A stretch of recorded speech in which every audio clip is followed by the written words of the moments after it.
We have here the Hartley oscillator, which is wired around this transistor. It's an NPN transistor, and we have uh,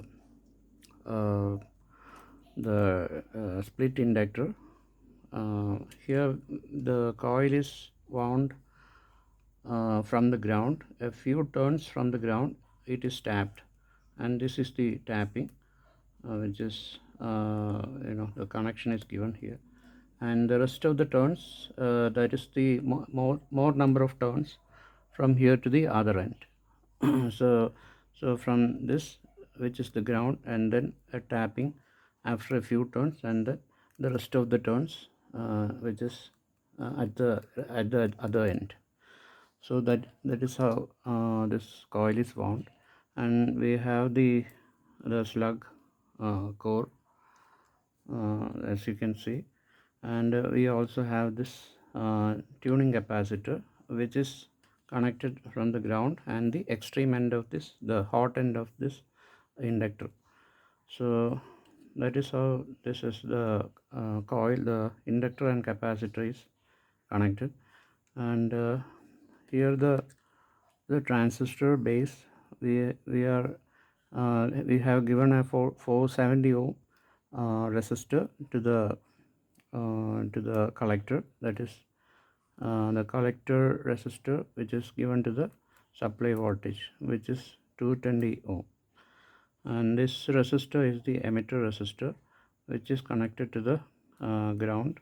This value is around 150 ohms, and the output is taken from the collector.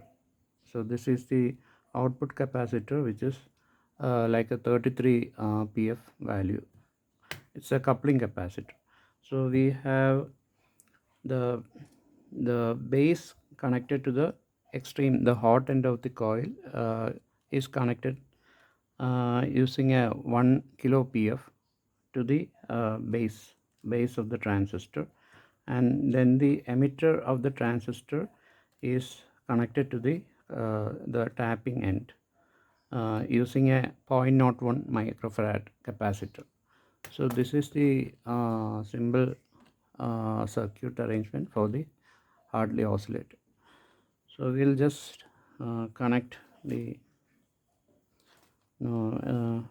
before that we'll just connect this is the frequency counter we are using, and we'll just connect to the output of this stage. Here we are not getting any output, and I'll just connect it to the power supply.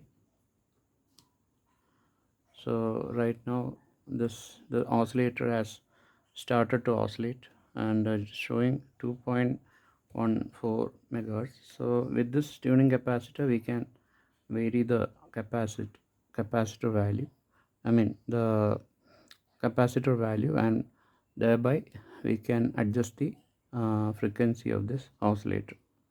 So here it has gone up to 7 megahertz. So we'll just tune it back and to where it has started, like to 2.12 megahertz. So by using this the rotating device, the shaft, we can adjust the frequency of this oscillator from one frequency range to the other. So this is how we can use this the Hartley oscillator. It can generate similarly by the adjusting the slug tuning. We can also adjust the frequency here. So this is a simple Hartley oscillator that you can do. Here the same oscillator, the Hartley oscillator, I'm just connecting it to the scope. The ground is connected to the row polarity, and the output is connected to the probe. So here we have connected the oscilloscope probes, and now we'll power up the circuit using a power supply. So we are seeing a sine wave pattern that is generated there, and by changing the value of the capacitor here, we can adjust the the oscillation, the frequency of oscillation can be adjusted. So I'm just varying the capacitor, and you can see the variation in the sine wave pattern. And at the lowest end, you can see as a small amount of distortion is happened. It has happened.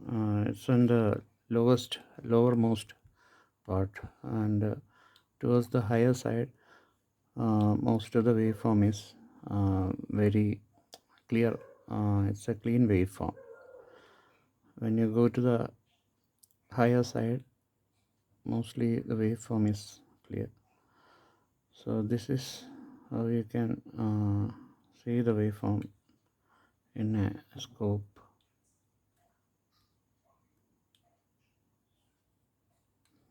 Similarly, you can use this slug, or you can tune it using this slug also. A small variation can be seen.